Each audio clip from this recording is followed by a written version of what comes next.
জীবনে সফল হতে চাইলে আপনাকে মানতে হবে নিচের ইনফরমেশনগুলো। ১.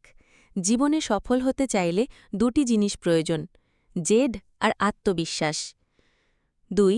সাফল্য মাপার মানদণ্ড আপনি কি অর্জন করেছেন সেটা নয়, বরং আপনি পড়ে যাবার পর কতবার ঘুরে দাঁড়িয়েছেন সেটা। ৩.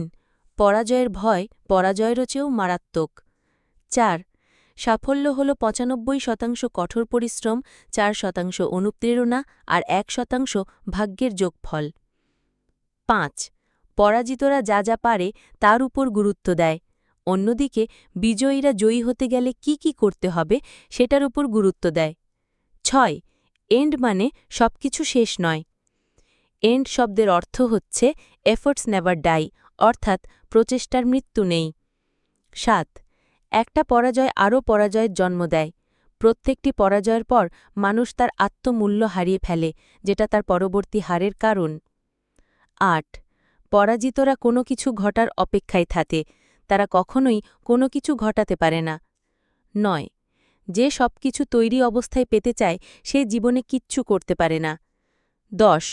নো শব্দের অর্থ না নয়, নো মানে হল নেক্সট অপরচুনিটি বা পরবর্তী সুযোগ। ১১. আজ থেকে ৫ বছর পর আপনি কোথায় যাবেন তা নির্ভর করবে এখন আপনি কতটুকু পরিশ্রম করছেন এবং কোন ধরনের মানুষের সাথে মিশছেন তার উপর। ১২. ফার্স্ট ইমপ্রেশন খুবই গুরুত্বপূর্ণ। একজনের সাথে সাক্ষাৎ হওয়ার ৩ থেকে ৫ সেকেন্ডের মধ্যেই তার সম্পর্কে একটা ধারণা তৈরি হয়ে যায়। ১৩.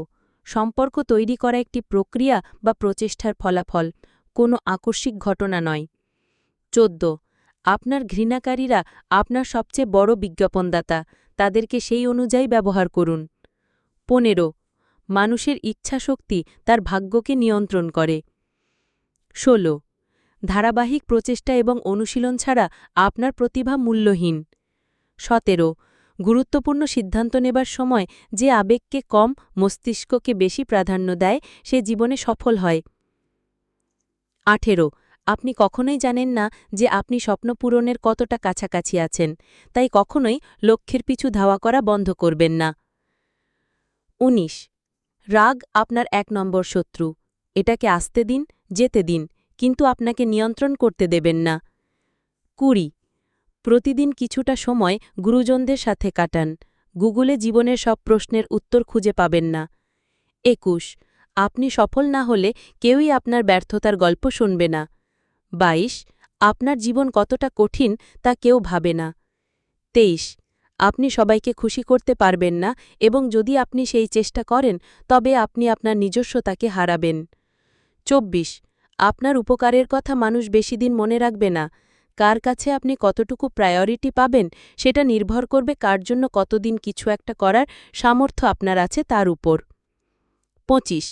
যে আপনার কথা শোনার জন্য প্রস্তুত নয় তাকে কিছু শেখাতে যাবেন না, সে ঠকবে, ভুল করবে, ধাক্কা খাবে, তারপর ঠিকই আপনার মূল্য বুঝতে পারবে।